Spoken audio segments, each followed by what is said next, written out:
বিসমিল্লাহির রহমানির রহিম। আসসালামু আলাইকুম এভরিওয়ান। জুয়েল হোমিওলের পক্ষ থেকে আবারও অভিনন্দন। আজ একটি নতুন স্পেশালিস্ট একটি ভিডিও নিয়ে আলোচনা করব। ভিডিওটি হলো শীতে ঘন ঘন কাশি হলে যা করণীয়। দেখেন এভরিওয়ান, এটি একটি গুরুত্বপূর্ণ একটি ভিডিও। আমাদের দেশে বর্তমান সময়ে প্রচুর পরিমাণে শীত পড়েছে, যার ফলে আমাদের মাঝে কাশি সহ বিভিন্ন রোগের উপসর্গ বেড়েছে। সো এভরিওয়ান, কাশি রোগটি দুই ধরনের হয়ে থাকে। একটি হলো শুষ্ক কাশি, আরেকটি হলো সরল কাশি।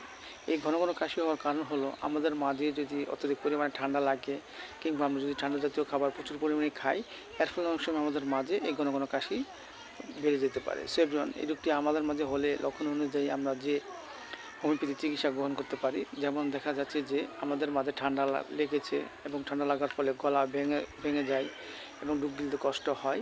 এসব লক্ষণে আমরা যে ওষুধটি খেতে পারি সেটা হলো কোস্টিকাম 30। আমরা 2 ফোঁটা করে সকাল বিকাল 2 বার সেবন করতে পারি।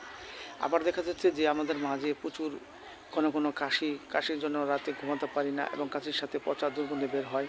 এসব লক্ষণে আমরা যে ওষুধটি সেবন করতে পারি সেটা হলো সেনগোরিয়া নাইট 30। আমরা 2 ফোঁটা করে সকাল বিকাল 2 বার সেবন করতে পারি।